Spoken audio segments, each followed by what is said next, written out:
Robyn, almost everybody in the world has to present in some way, shape, or form, whether they are, in their role in their workplace and they're needing to have to deliver a brief presentation at a company meeting, whether they are standing up at a family event, whether they are delivering a big presentation on the stage. Everybody is a presenter of something. And you found the world of professional speaking because prior to that, you were involved in television and the world of acting. And Correct. what I'm keen to understand is, how do the lessons that you learned from being a professional actor and the work of being behind the camera in the TV and film industry translate to becoming a better speaker? Yeah, that's fascinating. I totally agree with you. Every conversation is a presentation, whether it's just chatting with someone or especially as a leader, just talking to your staff. So one of the things that translates is when you're an actor, you need to totally embody and own the character that you're playing. And a lot of times what actors need to do is they need to research what that actor thinks, feels, and believes in order to be believable as that thing, that part. Now, what I find with a lot of individuals when they go to present, leaders especially, or anyone, is we need to actually get clear of who we are. What is the value that we have? What do we believe in? What are our values? What do we stand for? And that's one of the things that you can start to develop. And that's why I feel like when I work with people on presentation skills, it's an inside job and it's an outside job. Okay. So that's one of the lessons that I learned from that business, is really knowing who your character is. Okay. But then we're told that we need to be authentic and that we need to be ourselves. And you're saying here that from an acting point of view, that we need to access a character and be somebody that we're not. Like, what's the conflict here? Yeah, I don't think that it's not being someone that you're not. It's being someone who is effective. One of the analogies that I like to use is, I love being in my pajamas. And you notice I did not wear my pajamas today. Right. I'm the same person in my pajamas as I am in a sweater, as I am in a dress, as I am in an evening gown. It's the same person. But I want to be seen. I want to be respected in a way. So I'm going to wear clothes that are representing that part of me and not show up in my pajamas. And I believe it's the same thing with flexing and adapting your communication style, your presentation style, so that it aligns with the situation that you find yourself in. If you're not aligned with that situation, then you cannot be effective. So a lot of people come in and they're like, oh, I'm just going to wear my pajamas to work. That's my authentic self. That's not true. I believe that you need to have aligned authenticity. And that's why there are some really great actors who can take a role and do that research and really embody that part. And then there are the other actors who take that role and pretend to be that part. And that's what makes a bad actor. And we see that over and over again. He's like, oh, what is wrong with that? Watching that show, I just kind of don't believe that guy. I don't believe it. And it's like they haven't done their homework. As an acting student, that was the biggest thing. You got to do your homework. You can't just gesture in a certain way because I think that's what that character would do. You have to embody that character. And that goes for individuals as well. You have to embody who it is that you are and find that part of yourself that is going to be effective sitting in a podcast with Phil Jones. Okay. So find the effective version of yourself that needs to be able to show up in that given moment. And if you have accessed that person, and say, for example, you now have a formal presentation of some degree to be able to give, this for many people is a very scary thing. Right. There's lots of quotes that, whether they're true or untrue or not, that people talk about one of their greatest fears is professionally speaking in front of an audience. There's lots of bad advice, like imagine the audience is naked. I hate that one. So what is the good advice to be able to give to somebody in this moment? Somebody who's feeling fearful of being in that environment where they'd like to be a better version of themselves. They believe that they're there, but they're still genuinely scared about the task they're being asked to do. I feel like the advice that I give the most is to turn the spotlight off of yourself Okay. And one of the things I like to say is like, what happens when we get up there and we're so fearful? It's because there's like, it's me, me, me. Everybody's looking at me. Am I smart enough? Am I good enough? Am I this enough? Do I look good? Is my hair right? That is so me focused that of course it's going to make you nervous. It's going to make you scared. What I tell people is to turn the camera around and think, am I giving that person something? What am I giving? What are they learning? What can they take away? How much value can I add to that life? Because when you're in that state of giving, you are less likely to be nervous. Yeah. Because it's all about the other person. And when it's all about you, yeah, there's a lot to be afraid of. Because what brain science has kind of said about that fear of public speaking is like that fear of being kicked out of the tribe. Okay. And so if you're standing up in the front of the room and everybody laughs at you, back in the caveman days, you weren't getting dinner. And if you didn't get a dinner, you weren't going to survive. If people weren't friends with you, they weren't going to invite you into their cave and you weren't going to survive. So it was that's where that fear comes from. Wow. It's very scary to not know whether you're going to survive. So that's what happens when we stand on the stage. It's like, oh, is that audience going to kick me out? And if they do kick me out, then I'm going to really die. Mm-hmm. But if you think I'm standing up here and I have something to give that audience and their life is going to be completely different after I leave this stage, then it's like, hey, they can't kill me because I just gave them something.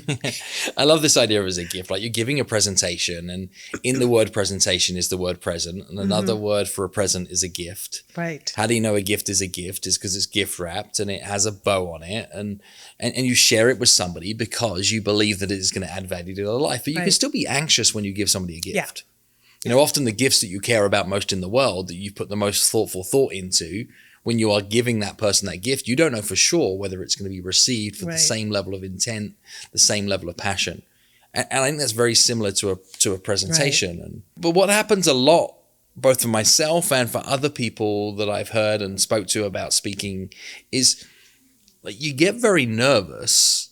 That means you then start to write alternate realities. Right. Yeah. Like I know you got kind of background in soap operas, and I think many of us, we write ourselves a soap opera for how this is going to play out that is based on zero reality. Like this is reality TV that we created and we crafted. Like what's all that about, and how should we think about how to approach that? Yeah, we need to learn how to edit. We need to learn how to be the best editors that we can, because we make up these stories and we believe them to be true, and it's like, oh, you see that one person in the audience, like, oh, that person hates me. That means that I'm really doing a really bad job. And therefore, maybe I need to change everything. Maybe I shouldn't even be on this stage. Maybe you know what? They're looking at the zit on my face. That whole story goes on. And then so the one thing you can do is just to stop and go back to, what do I have to give, for one? But that whole breath and knowing, and the thing about anxiety, anxiety and excitement are two sides of the same coin. Right. So if you look at that anxious or that nervousness and say, oh, I'm so excited to be here, that's a whole another way of looking at this. But to really get at your point, I don't trust anybody who's not a little bit nervous getting on stage, because that means that you care. Okay. It means that you care about what is happening and whether you can deliver or not. But about those stories, when I was writing for soap operas, one of the things that you would spend all this time, you'd write this fabulous scene. It's like, oh, I love that scene. And then you would send it in, and then you would get it back the next week, and you would see how the editor would like, and it's like, yeah, but those are my great lines. But the editor saw something else. And I feel like that's what we have to do for ourselves. Okay. It's like it's like, oh, that guy hates me. Nope. Let's cross that out and say that guy may have had a really bad drive-in. Or, that guy had an argument with his wife. That's why his face looks like that and he's not laughing at any of my jokes. So if you can edit out and edit in what is more necessary, edit out the other stuff, This is huge. And if you can write the ugly first draft, it also means that you're capable of writing the second and the third and the fourth draft. And putting all those edits in. And, an edit point that I got early on in my career as a professional speaker is to understand what other people's faces actually really meant.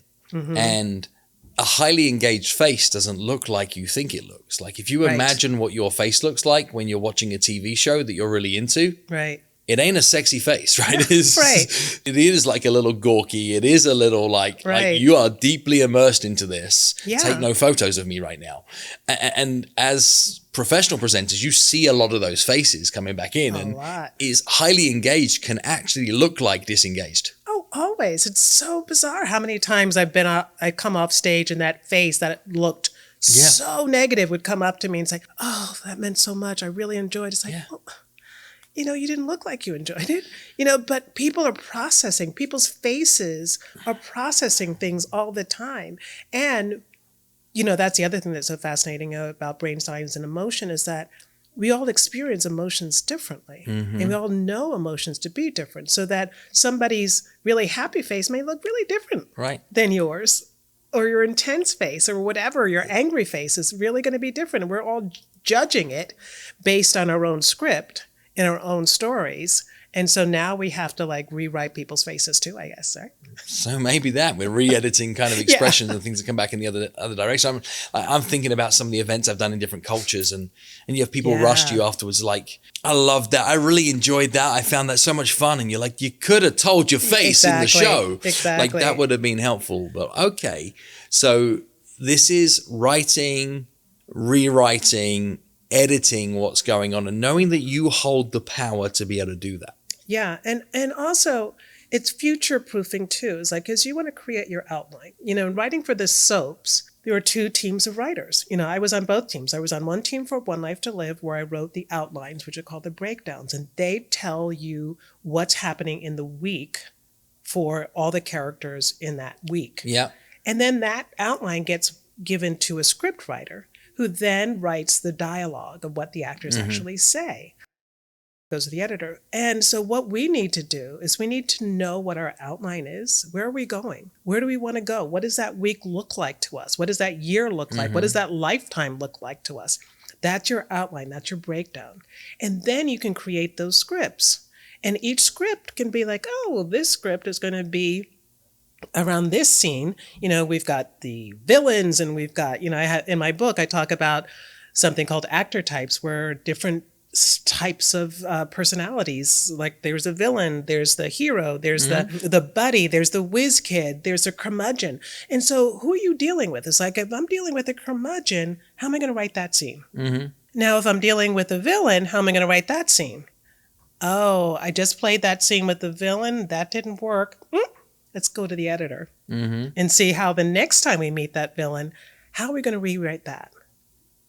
This happens a lot for people even in the workplace, right? Is the outline is something that is directed by the corporation or the executives. Exactly. And then the first script is the slide deck you're being given that you have to be able to present to, that is the new product, or it is the new initiative, or it is what you're being asked to.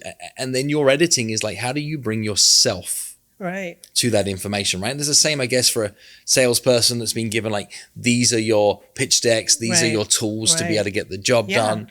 Like, this is your listing presentation. This is like. It even goes broader than that, because when you're thinking about the CEO and the leaders, it's like, this is your team. Sometimes they give you the teams. Like, oh, okay.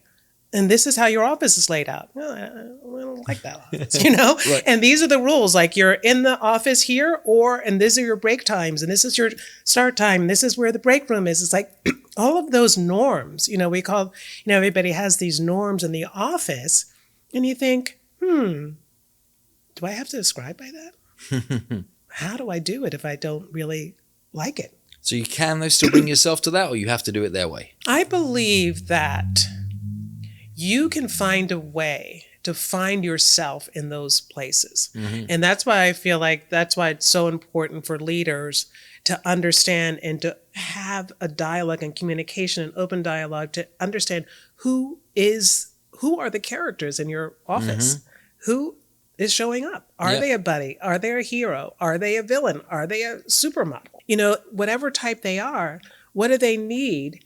And if you're that character, how can you communicate to your leaders that, this works for me and this is what I need and this is what will help me do better? Mm-hmm. So I feel like it's a back and forth. Like for years, people are just saying, this is the way you do it. Okay, now I have to do it. Now I'm going to really be really mad and I'm going to be passive aggressive and I'm going to create drama in the workplace. Right. Because I don't like the way the leadership is telling me to do. So I'm just going to create drama. Out. Yeah. Yeah. I'm going to act out as opposed to act up. Mm-hmm. Okay. And so what you can do, though, is you can view the existing status quo as the script. Right. And this was written for you. And if I was to think about some of the best movie moments, those best movie moments have happened when a performer decided to go off script, right? Yes. But they went off script on purpose. Yes. Yeah. They didn't go rogue. They weren't creating drama for drama's sake. No, they were creating drama for a different reason. Yeah. Why is it okay for some people to go off script to create magic? Because they believe in what they're doing 100%. Okay. It's like I really feel like it's that commitment and it's that trust factor, because an actor wouldn't do that if they did not trust the director. Right. And that's why leaders need to be those directors. Like certain directors are great with letting people just be impromptu. Right. Other directors, like line by line, if you say this line wrong, you're out. Mm-hmm. So there's a trust factor that needs to happen between the leader or the director and that person. And it also is that strong belief that what I say in my impromptu is to the value of the cause. Okay. So if I'm to try and translate this back to real world scenarios of somebody in a business needing to deliver a presentation is, if you're being given tools and resources by the organization, is you have to respect those. You can't go rogue. You're not going to create drama for drama's sake. But if you are inviting somebody to be able to deliver a presentation on behalf of the department or on behalf of the business as a whole, you have to have enough trust in them that they can bring themselves to it. They can do it their way. They can't do it your way. Exactly. You have to pretty recognize that they are almost certainly nervous. Yes. They are almost certainly writing themselves a script that is different to the script that you gave them. Right. So their notes on paper are not the same as the notes that you gave them. There is already a re-edit in here. So there might need to be some form of a collective edit. Right. And I think the way that some leaders try to empower people in their teams to go out and deliver something they're uncomfortable is they say things like, well, just feel the fear and do it anyway. Right. Or they say things like, well, like, I know you haven't done these things before, but like, just fake it until you make it. Like, what would you say to that, and what might you say instead?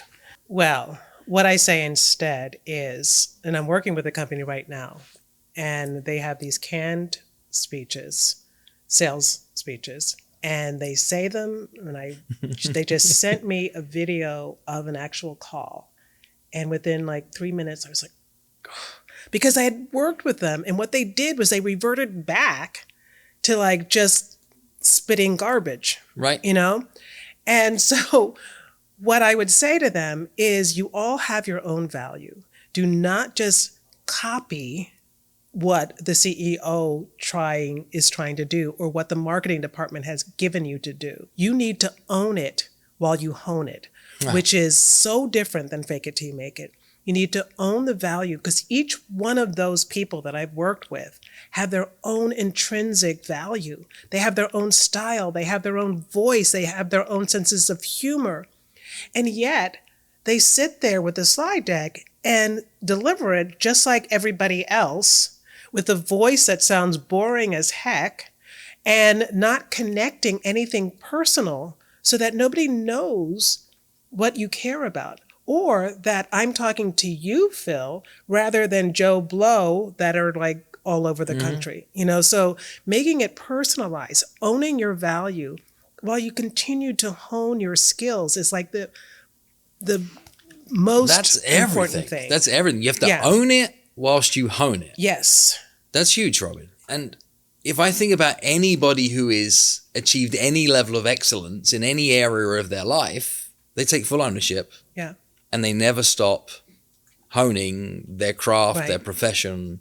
And what I love about that expression you've just shared here is that you have to own it whilst you hone it, is it's so empowering and liberating at the exact same time.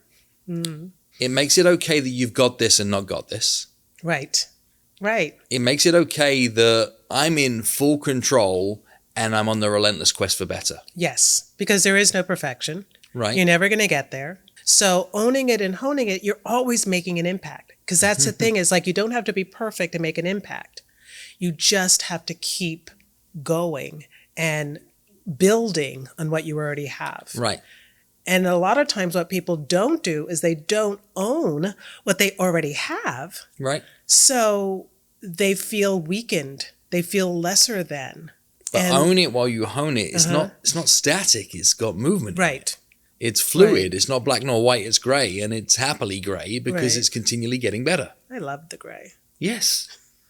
And we say in our work at EWTS that the gray space is a play space and therefore a safe space. And that's where change happens. Right. Change happens in the gray space. Right.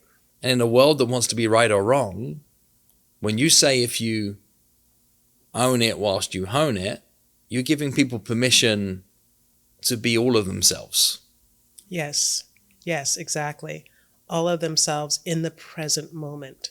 You know, in the present moment. You don't have to go in the past. You don't have to really be afraid and chase the future. You own it and you hone it in this present moment. Friends listening to this right now, this is Robyn Hatcher that is giving you permission to own it whilst you hone it. Now I'm going to have to say whilst instead of while, like the Americans. I like that. Well, now you use even my expression of it as well. Using the word whilst is be like, or as Phil says. Exactly. Exactly. Robyn, you're amazing. Thank you so much for being here. Thank you.